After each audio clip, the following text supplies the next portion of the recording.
وہ کہتے تھے دنیا، اعلیٰ حضرت نے کتاب لکھی ہے الامن والاولا، اس میں آپ فرماتے ہیں جو حضور کی پناہ میں آ جاتا ہے نا وہ بچ جاتا ہے۔ اللہ کرے آپ کو سمجھ آئے میری بات کی۔ جو حضور کی پناہ میں آ جاتا ہے وہ، جو دنیا دار رہتا ہے، مالدار رہتا ہے، حضور کی پناہ میں نہیں آتا وہ بے سکون رہتا ہے۔ فرماتے ہیں یہاں دنیا میں بھی حضور کی پناہ میں آ جاؤ، آج لے ان کی پناہ۔ اور آج دلیل آپ نے ابن ماجہ کی حدیث لکھی ہے، حضرت تمیم داری حدیث کے راوی ہیں، اعلیٰ حضرت نے لکھی ہے، فرماتے ہیں جو حضور کی پناہ میں آیا بچ گیا۔ دلیل دیتے ہیں، فرمایا انسان تو انسان، جانور بھی آتے تھے تو بچ جاتے تھے۔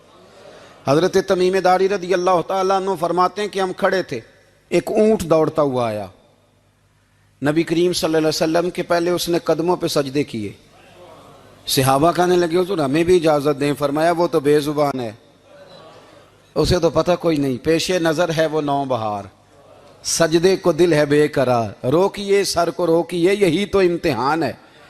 فرمایا اسے کیا پتا، تم تو مکلف ہو شریعت کے، تمہیں اجازت نہیں ہے۔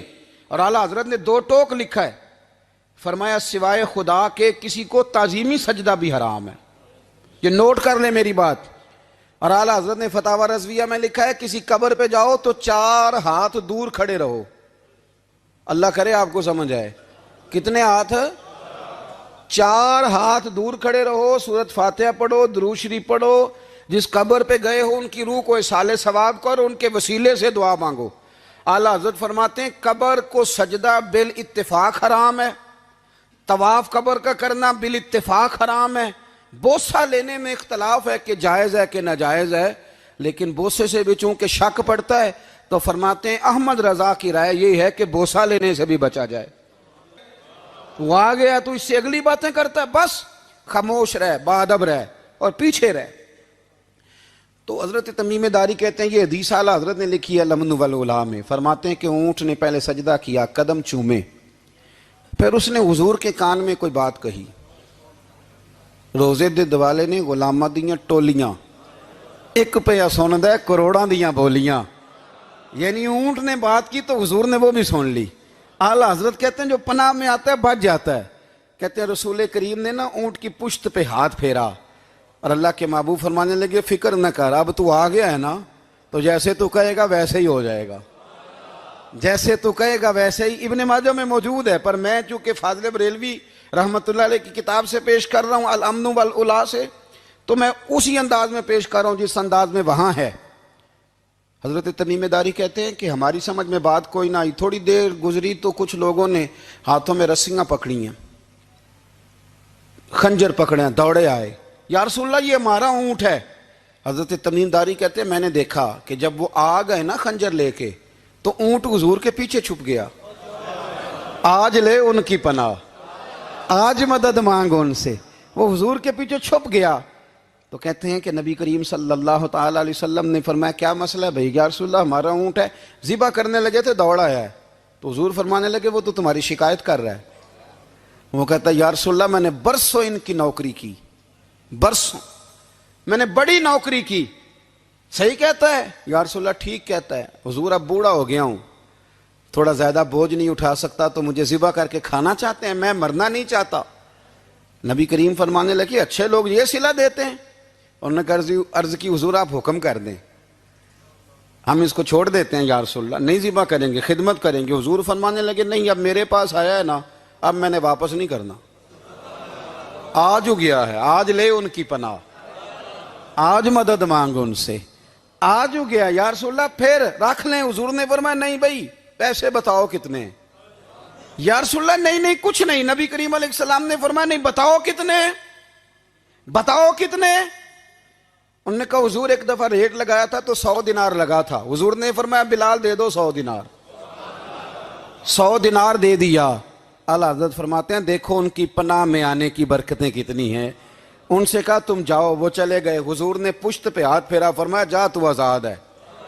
حضرت تمیم داری کہتے ہیں وہ پہلے گیا پھر پلٹ کے آیا، اس نے نبی پاک کے کان میں کو بات کی، کئی باتیں کی، پر میں ایک بات کرتا ہوں، کئی باتیں کی، ایک بات کی تو حضور رو پڑے، اونٹ چلا گیا، ہم نے عرض کی حضور یہ کیا کہہ گیا ہے؟ تو محبوب فرمانے لگے یہ کہہ گیا یا رسول اللہ جس طرح آپ نے مجھے چھری سے بچایا ہے، میں دعا کرتا ہوں اللہ آپ کی امت کو جہنم سے محفوظ فرمائے، اللہ جہنم سے بچائے آپ کی امت کو، اس طرح مجھے چھری سے آپ نے محفوظ کیا۔ اعلیٰ حضرت فرماتے ہیں کن چکروں میں پڑے ہوئے ہو، کن چکروں میں؟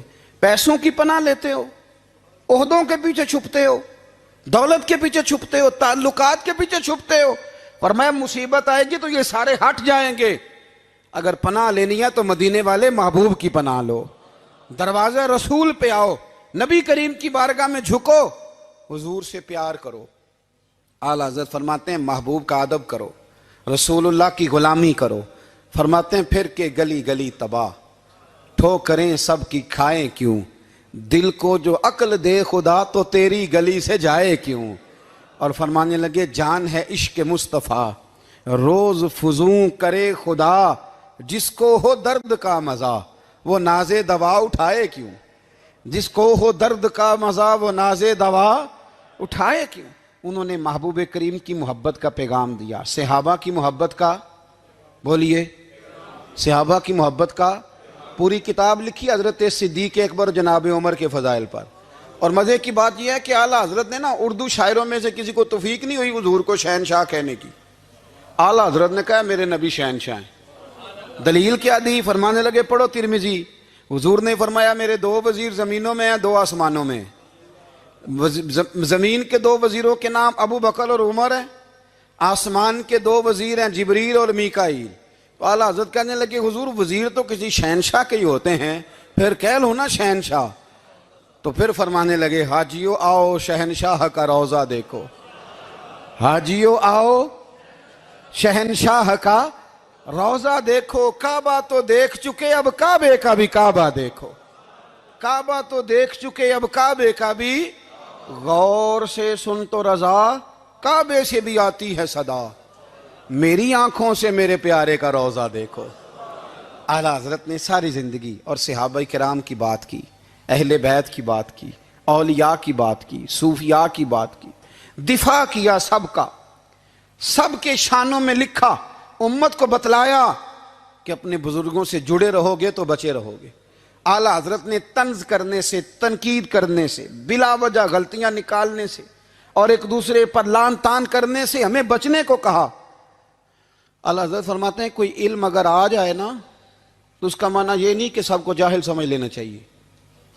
سمجھ آ رہی ہے میری بات کی؟ ہم جس شعبے میں بھی ہوتے ہیں نا سامنے والے کو ان پڑھ ہی سمجھتے ہیں۔ مولویوں کے بارے میں بعض لوگوں کا خیال ہے کہ یہ پتہ نہیں کون سی مخلوق ہے، ان کو کیا پتہ دنیا داری کا۔ میں صحیح کہہ رہا ہوں۔ اسی طرح جو میرے شعبے سے تعلق رکھنے والے لوگ ہیں وہ کہتے ہیں شاید سارے تاجر 2 نمبر طریقے سے ہی مال کماتے ہیں۔ یہ ہو نہیں سکتا، ایسا ہو نہیں سکتا۔ ہمیں نا دوسروں کی اہمیت کی خبر رکھنی چاہیے، ہم ایک دوسرے سے پیار، ہم طنز کرتے ہیں، تنقید کرتے ہیں۔ فاضل بریلوی منع کرتے تھے، آپ فرماتے ہیں یہ طریقہ درست، ہم جب غلطیاں نکالنے پہ جاتے ہیں تو معاذ اللہ اتنا اوپر بن جاتے ہیں کہ معاذ اللہ ثم معاذ اللہ اللہ رسول تک پہنچ جاتے ہیں۔ اعلیٰ حضرت کے زمانے میں ایک شخص نے کہہ دیا نبی پاک کا خیال آئے تو نماز ٹوٹ جاتی ہے۔ عقل ہے نا جی، جہاں مرضی لے جاؤ۔ وہ کہنے لگا جی میں نے خالص اللہ کے لیے پڑھنی ہے نا فلسفہ عجیب، نبی پاک کا خیال آئے تو نماز۔ اعلیٰ حضرت فرمانے لگے تو بڑا ہی پاگل ہے، جب تو کہے گا السلام علیکہ ایھا النبی، خیال آئے گا کہ نہیں؟ فرمانے لگے تو بڑا ہی نادان ہے، جب تو کہے گا اللہم صلی علی محمد وعلی، خیال آیا کہ نہیں آیا؟ فرمانے لگے تو نبی پاک کی بات کرتا ہے، نماز میں تو ابا اماں کا بھی خیال آتا ہے، ربنا اغفر لی والی والدیہ۔ فرمانے لگے ربے کے خیال سے نہیں ٹوٹتی تو مدینے والے کے خیال سے کیسے ٹوٹ گئی؟ فرمانے لگے بڑا ہی بیوقوف ہے تو۔ اعلیٰ حضرت فرمانے لگے تو کہتے ہیں حضور کا خیال آئے تو ٹوٹ جاتی ہے۔ فرمانے لگے جب تک حضور کا خیال آئے نہ نماز ہوتی نہیں، جب تک حضور کا خیال نہ آئے نماز ہوتی نہیں، سوال ہی نہیں پیدا ہوتا۔ لوگوں نے کہا جناب وہ کس طرح؟ تو اعلیٰ حضرت فرمانے لگے اللہ نے کہا قرآن میں واقعی الصلاۃ، نماز پڑھو، یہ نہیں بتایا کتنی پڑھنی ہے، اور یہ بھی نہیں بتایا فجر کی کتنی پڑھنی ہے، یہ بھی نہیں بتایا ظہر کی، یہ بھی نہیں بتایا قیام کیسے کرنا ہے، ہمیں یہ بھی نہیں بتایا رکوع کیسے کرنا ہے۔ ہمیں پتہ کیسے پتہ چلا؟ جب صحابہ نے کہا نا رب کہتا ہے نماز پڑھیں تو کیسے پڑھیں، تو حضور فرمانے لگے سلو کما رأیتمونی اصلی، نماز اس طرح پڑھو کرو جس طرح مجھے پڑھتے ہوئے دیکھتے ہو. تو کہا یہ تو کیسی عجیب بات کر رہا ہے کہ نبی کریم صلی اللہ علیہ وسلم کا خیال آئے. اور پھر بڑی مزیدار بات, ایک شخص نے اعلیٰ حضرت سے آ کے نا, اس زمانے میں نا ایک آریہ مذہب ہوتا تھا, اب اللہ کا شکر ہے وہ کوئی نہیں. اب ویسے جو بڑے نئے نئے مذہب نکل آئے ہیں, جو آدمی جتنا پڑھ جاتا ہے معاذ اللہ وہ ایک نئی بات ہی شروع کر دیتا ہے, اور جو انوکھی بات کرے اس کے پیچھے رش بھی زیادہ ہو جاتا ہے. سٹائل ذرا ہٹ کے ہو نا جی تو ذرا ماحول جلدی بن جاتا ہے. تو وہ آریہ مذہب تھا, تو وہ ایک آریہ آ گیا اعلیٰ حضرت کے پاس, آ کے کہنے لگا کہ فرض کی اہمیت زیادہ ہے کہ سنت کی؟ تو اعلیٰ حضرت فرمانے لگے بھئی اہمیت تو فرض کی زیادہ ہے. تو کہنے لگے آپ کا وضو تو پھر سنت سے شروع ہوتا ہے. وضو میں پہلا فرض ہے منہ دھونا, اور آپ سب سے پہلے ہاتھ دھوتے ہیں, یہ بھی سنت. ناک میں پانی ڈالنا یہ بھی, کلی کرنا یہ بھی. میری بات کی سمجھ آ رہی ہے؟ اس نے کہا یہ آپ عجیب لوگ ہیں, فرض اگر بڑا ہے تو پہلے فرض ہونا چاہیے تھا. سمجھ آ رہی ہے میری بات کی؟ لوگ دین پر بڑے بڑے مختلف اعتراضات کرتے ہیں نا. اس نے کہا جی پہلے ہونا چاہیے تھا فرض. تو منہ دھونا فرض ہے, آپ نے گھٹنوں تک ہاتھ دھوئے, اب یہ جو آپ نے ہاتھ دھو یہ بھی سنت, کلی کری تو وہ بھی سنت, ناک میں پانی ڈالا تو وہ بھی سنت, تو آپ تو چوتھے نمبر پہ فرض ادا کر رہے. تو اعلیٰ حضرت فرمانے لگے تم اصل میں محبوب کا غلام نہیں نا. ہاں تجھے کیا پتا ہو یہ بات کیا ہے, تو بیٹھ جا ہم سے سن, ہم تجھے بتاتے ہیں.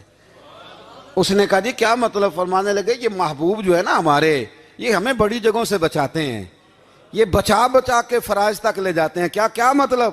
کہنے لگے حضور نے ہمیں کہا ہے کہ پہلے نا ہاتھ دھو لو, پتہ چل جائے پانی زیادہ گرم تو نہیں, منہ جالی نہ جائے, پہلے نا دیکھ لو. فرمایا پھر ناک میں ڈال کے پتہ کرا لو کہ اس میں سے بدبو تو نہیں آتی. سنت بھی ادا ہو گئی, پتہ بھی چل گیا بو تو نہیں آ رہی. اور فرمایا پھر منہ میں ڈال کے چکھ لو کہ بد ذائقہ تو نہیں. اب یہ 3 سنتیں ادا کر کے تم فرض ادا کرو گے تو اللہ بھی راضی ہوگا, اللہ کے رسول بھی راضی ہوں گے.